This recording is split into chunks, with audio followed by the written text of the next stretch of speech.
So students, अगर आपको English पढ़ना बिल्कुल नहीं आता या आपको किसी वर्ड का उच्चारण करने नहीं आता और उसका मतलब भी नहीं समझ में आता, और साथ ही साथ अगर आपको इंग्लिश टू हिंदी ट्रांसलेशन भी स्टोरी का करने नहीं आता है, तो इस वीडियो में हम आपको एक एक वर्ड का मीनिंग बताएंगे और एक एक वर्ड का उच्चारण लिखकर बताएंगे, जिसे आप देख कर भी पढ़ पाएंगे।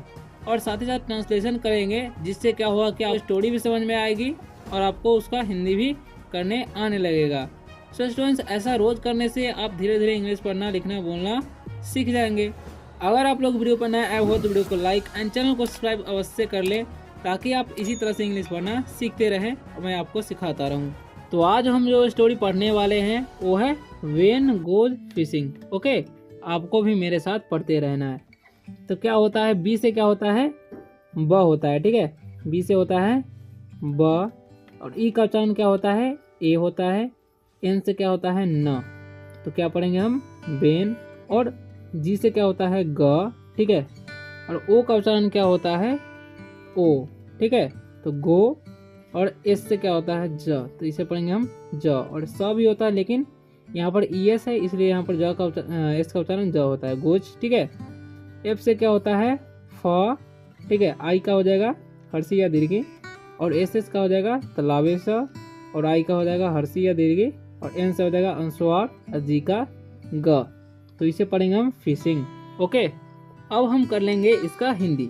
तो इसे बेन मतलब क्या होता है, बेन नाम है। ओके, तो बेन ही पढ़ेंगे। ठीक है, गोज मतलब होता है जाना। ठीक, गो मतलब जाना होता है। ठीक है, लेकिन गोज जो है वर्ब का 5वां रूप है। ठीक है, फिशिंग मतलब होता है मछली मारना। ठीक है, मछली मारना। ओके, तो वेन गोज फिशिंग यानी कि बेन मछली मारने जाता है। अब यहाँ पर फर्स्ट लाइन है हमारा, इसे बी से क्या होता है, ब। ठीक है, और ई का हो जाएगा ए, और एन से न। तो पढ़ेंगे हम बेन। ए एन जब भी साथ में रहता है तो ए का उच्चारण ए हो जाता है। ठीक है, और एन का हो जाएगा न, और डी का ड, तो एंड। अब एच से क्या होता है, ह, और आई का हो जाएगा ई। ठीक है, आई का ई हो गया, एस से ज, तो हीज। ठीक है, डी से होता है ड, और ए का हो जाएगा ए, और डी का ड, डैड। ठीक है, जब भी 3 लेटर का वर्ड हो और बीच में ए आता है तो ए का उच्चारण ए हो जाता है। ठीक है, तो डैड पढ़ेंगे। डब्ल्यू से होता है व, और ई का हो जाएगा ए, वे। एन से हो जाएगा न, टी का ट, वेंट। एफ से हो जाएगा फ। ठीक है, आई का हो जाएगा ई, और एस एस से स, फिर से ई एन जी। ठीक है, तो फिशिंग। ठीक है, अब यहाँ पर इसका मीनिंग जान लेंगे हम। वेन मतलब वेन ही होगा क्योंकि नाम है। ठीक है, एंड मतलब होता है और, हिज मतलब होता है उसका। ठीक है, उसकी होता है। ठीक है, डैड मतलब होता है पिता या पापा। वेंट मतलब गया, क्योंकि गो मतलब जाना होता है, वेंट वर्ब का दूसरा रूप है। फिशिंग मतलब होता है मछली मारना। ठीक है, मछली मारना। ओके, तो वेन एंड हिज डैड यानी कि बेन और उसके पिता वेंट फिशिंग यानी कि मछली मारने गए। वेन टुक, टी से होता है ट, डबल ओ का हो जाएगा ऊ, और के से का टुक। द, थे नहीं पढ़ना है, इसे द पढ़ना है। पोल, पी से प, ओ का ओ, एल से ल, और ई का उच्चारण नहीं होगा। ठीक है, जब ओ के बाद कोई लेटर हो और उसके बाद ई हो तो ओ का उच्चारण ओ हो जाता है और ई साइलेंट हो जाता है। ठीक है, इसे पोले नहीं पढ़ना है, पोल पढ़ना है। ठीक है, वेन मतलब होता है, वेन नाम है। टुक मतलब होगा लिया, क्योंकि टेक मतलब लेना होता है, टुक वर्ब का दूसरा रूप है तो पास में चला जाएगा। द का कोई मीनिंग नहीं होता है। पोल मतलब होता है पोल। पोल होता है या डंडा या छड़ी बोल सकते हैं, जैसे मछली पकड़ने वाला। ठीक है, बेन टूक द पोल यानी कि बेन ने पोल ले लिया या मछली पकड़ने वाला डंडा ले लिया बोल सकते हैं। ठीक, एस से होता है ह, और आई का हो जाएगा ई, एस से का हो जाएगा, एस का उच्चारण यहाँ पर ज होगा, तो हीज। ठीक है, इसे पढ़ेंगे डैड टूक सम। जब लास्ट में ई हो और सेकेंड में ओ हो तो ओ का उच्चारण जो होता है ओ अ हो जाता है। ठीक है, तो इसे पढ़ेंगे सम, और ई का उच्चारण कुछ भी नहीं होता है, मतलब साइलेंट हो जाता है। इसे सो में नहीं पढ़ना है, सम पढ़ना है। ठीक है, वॉर्म्स। ठीक है, इसे पढ़ेंगे वॉर्म्स, वॉर्म्स। ठीक है, ओरम्स नहीं पढ़ना है। ठीक है, वॉर्म्स पढ़ेंगे। हिज मतलब था उसके या उसका। ठीक है, डैड मतलब पिता। टुक मतलब ले लिया। ठीक है, ये लिया। सम मतलब कुछ। ओम्स मतलब होता है कीड़े, ठीक है। यानी कि हिज डैड टुक सम ओम्स, यानी कि उसके पिता कुछ कीड़े ले लिए मछली पकड़ने के लिए। दे, इसे दे पढ़ते हैं गोट। जब 3 लेटर का वर्ड हो बीच में ओ आता है तो उसका उच्चारण ओ हो जाता है, ठीक है। तो गोट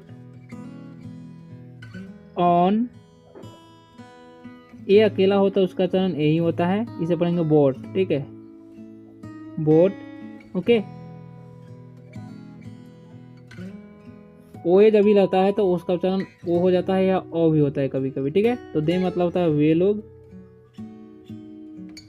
गॉट, गॉट मतलब होता है पाना, सॉरी, ऑन मतलब पर, ए मतलब एक, बोट मतलब होता है नाव, ओके। या बोल सकते हैं वे लोग नाव पर चढ़ गए, ठीक है। The boat was in pine, इसे पाइन पढ़ते हैं, ठीक है। जब लास्ट में ई हो और सेकेंड में आई हो तो आई का उच्चारण आई हो जाता है, ठीक है। तो इसे पढ़ेंगे पाइन, और 4 लेटर का वर्ड हो, ध्यान रखना है, ठीक है। पाइन लेक, और 4 लेटर का वर्ड हो, लास्ट में ई हो, सेकेंड में ए हो, तो ए का उच्चारण ए ही होता है, तो पढ़ेंगे हम लेक, जैसे ला और ए का हो जाएगा ए, ठीक है। लेक पढ़ेंगे, ई का उच्चारण नहीं होगा, ला के नहीं पढ़ना है, ठीक है। द का कोई मीनिंग नहीं होता है। बोट मतलब होता है नाव, वॉज मतलब था, इन मतलब होता है में, पाइन मतलब होता है, पाइन नाम है, ठीक है, पाइन कोई झील का नाम है। पाइन लाइक मतलब होता है झील या नदी भी बोलते हैं, ठीक है। तो the boat was in pine, यानी कि नाव पाइन झील में था, ठीक। वेंस, ठीक है, इसे पढ़ेंगे veins,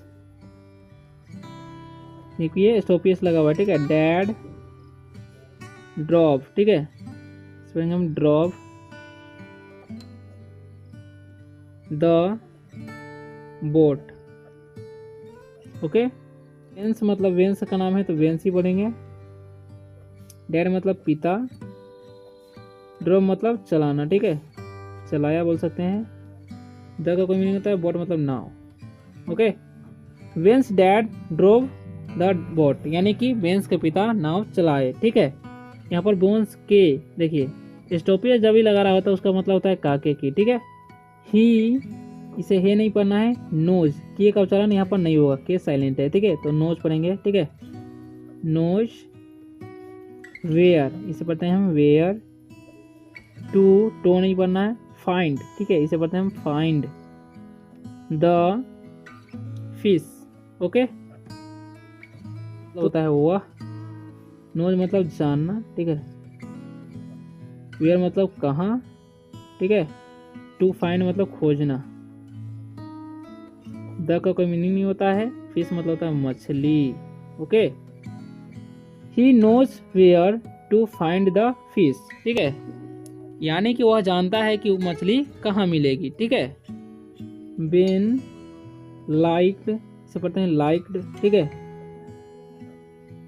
the boat ride, okay. Last में यह है, सेकंड में आई है, तो यहाँ पर भी आई का उच्चारण आई हो रहा है, ठीक है। यहाँ पर भी 1 2 3 4 वर्ड लेते हैं तो लास्ट में क्या ई आ रहा है और आई का उच्चारण आई, तो लाइक्ड पढ़ रहे हैं, ठीक है। तो ये बात आपको ध्यान रखना है। वेन नाम है तो वेन ही पढ़ेंगे। लाइक्ड मतलब पसंद होता है, ठीक है। द का मीनिंग होता है बोट मतलब नाव, राइड मतलब होता है, राइड मतलब सवारी भी बोलते हैं, ठीक है, क्या बोलते हैं सवारी, यानी कि वेन को नाव की सवारी पसंद आई, ऐसा बोल सकते हैं, ठीक है। अब यहाँ पर लिखा हुआ है बेन पुट ए, ठीक है, ओम, ठीक है, ओम ऑन द हुक, ठीक है। अब यहाँ पर वेन मतलब होगा, वेन नाम है तो वेन ही पढ़ेंगे। पुट मतलब रखना, ठीक है। ए मतलब होता है एक, और ओम मतलब होता है कीड़े, कीड़ा होता है। ऑन मतलब पर। द का कोई मीनिंग होता है, हुक मतलब होता है, हुक मतलब वंशी बोलेंगे, ठीक है। यानी कि when put a worm on the hook, यानी कि वेन जो है बंसी पर कीड़ा डाला या फंसाया बोल सकते हैं, ठीक है। ही पुट हिज लाइन, ठीक है, यहाँ पर भी लास्ट में ई है और आई है तो लाइन ही पढ़ेंगे। इन द वाटर, ओके। तो ही मतलब होता है वह, पुट मतलब रखा, रखना होता है, ठीक है। और हिज मतलब उसका, लाइन मतलब रेखा होता है, इन मतलब होता है में, द का कोई मीनिंग नहीं होता है, वाटर मतलब पानी, ठीक है। He put his line in the water, यानी कि उसने अपनी रेखा पानी में डाल दी या छड़ी डाल दी, ठीक है। ही फेल्ट द पुल, ठीक है, पुल, ओके।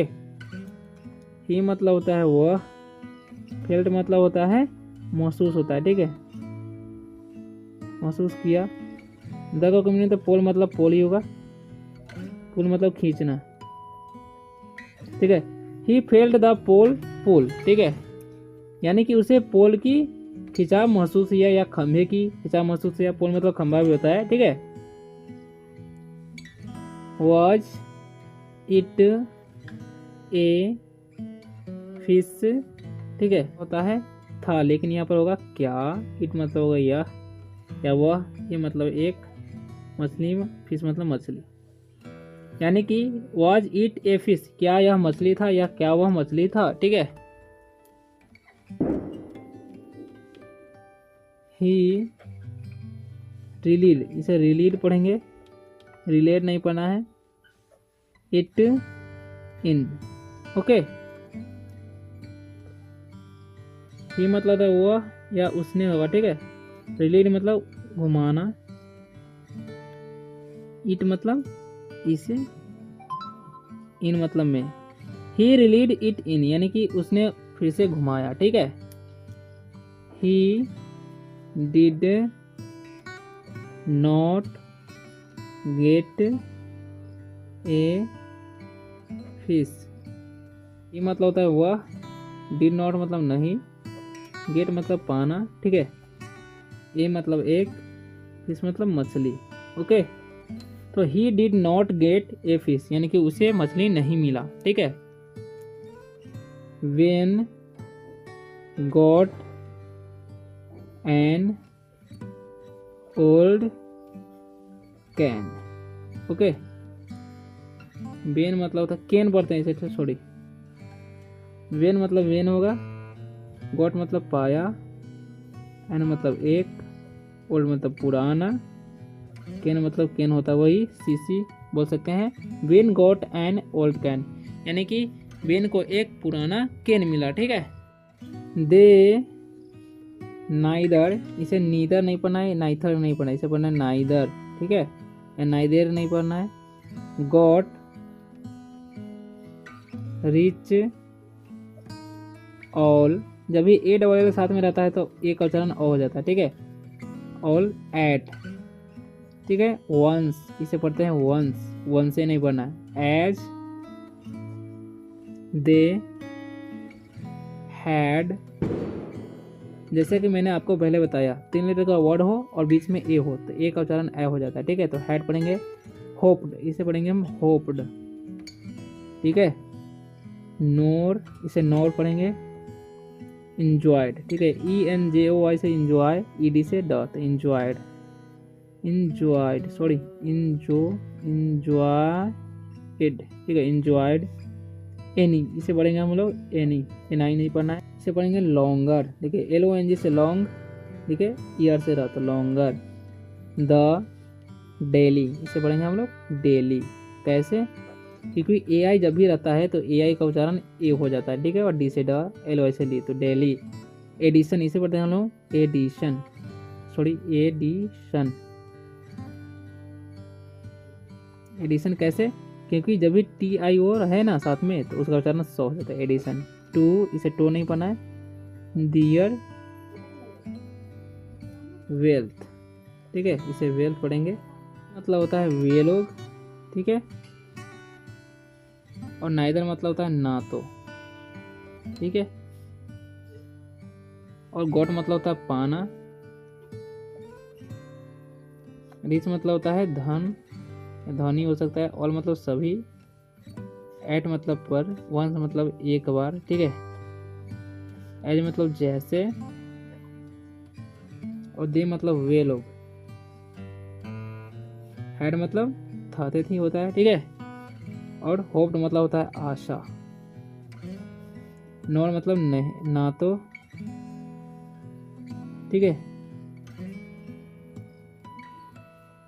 ना तो, नो तो हो गया, ना तो।